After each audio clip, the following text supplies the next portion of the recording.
So Goober, a.k.a. Lindsey Graham, says, Obama, you release any more of these terrorists from Guantanamo Bay, you'll face impeachment.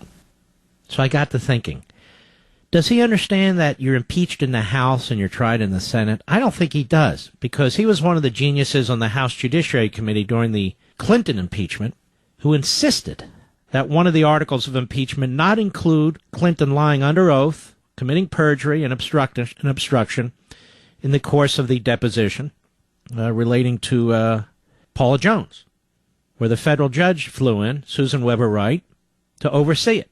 And yet, that's the one issue in which he was punished. He was held in contempt of court. He lost his law license for 8 years.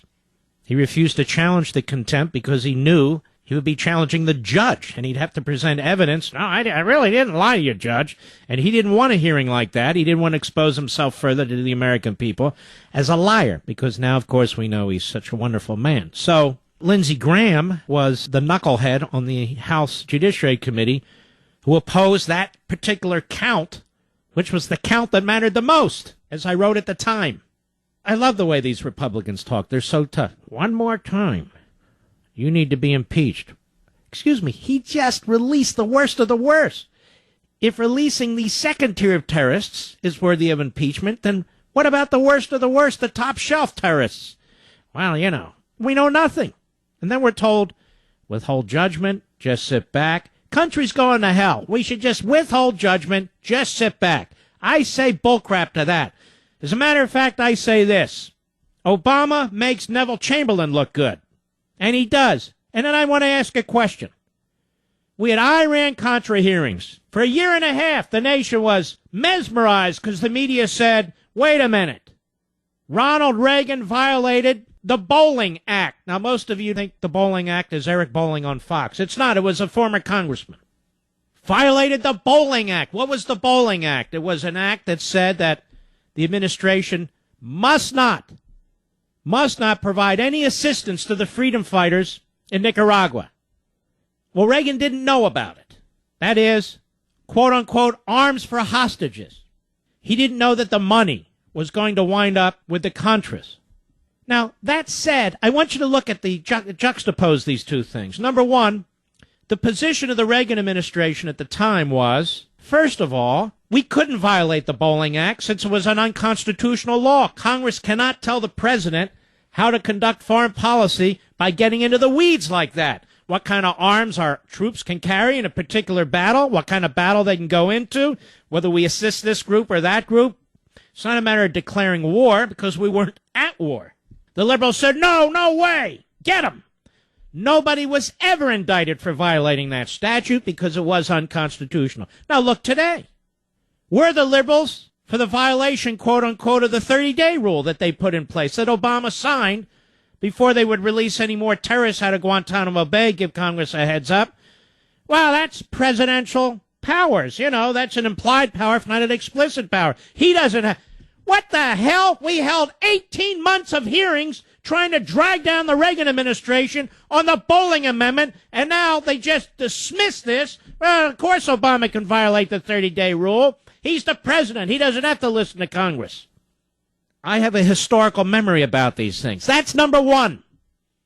Number two, I am not an apologist for the arms for hostages, quote unquote. I'm explaining something.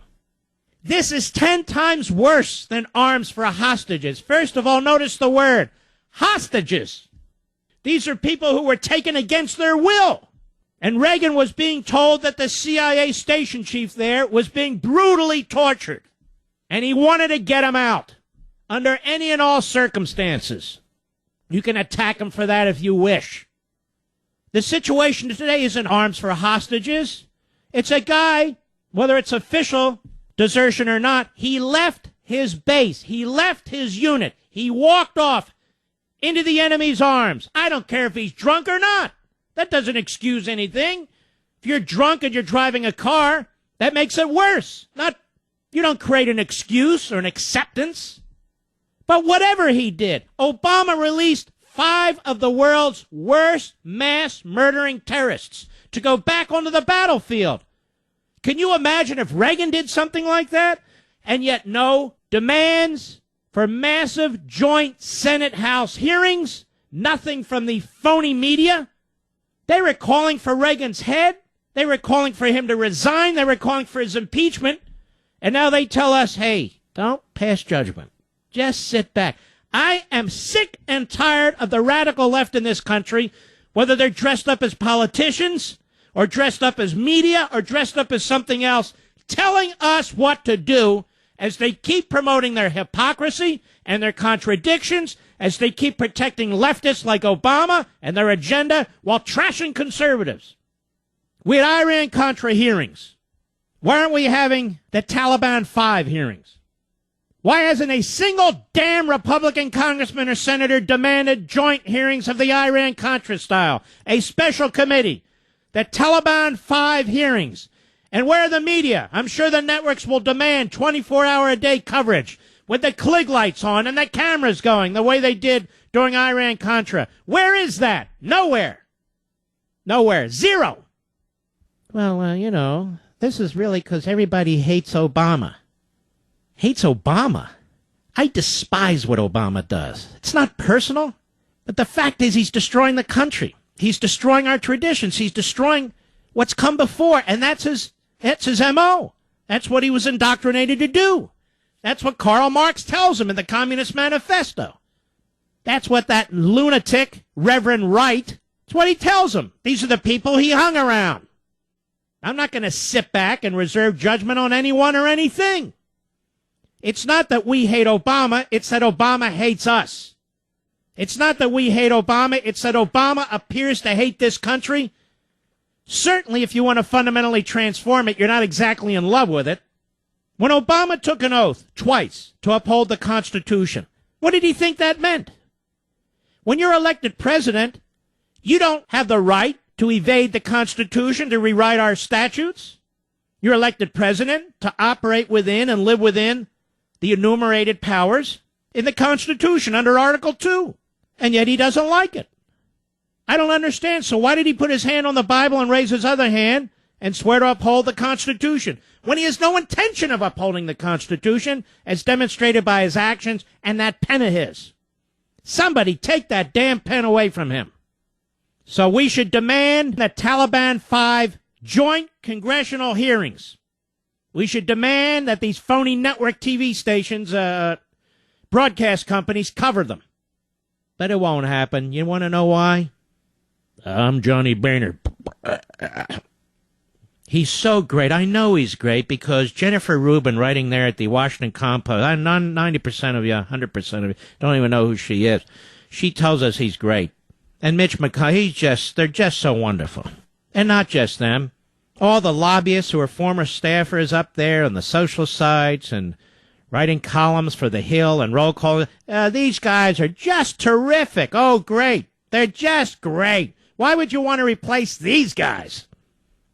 It took months to get Boehner to agree to a select committee on Benghazi because 3 powerful committee chairmen opposed it. Issa and Rogers and one other one whose name escapes me, and that's probably, McEwen.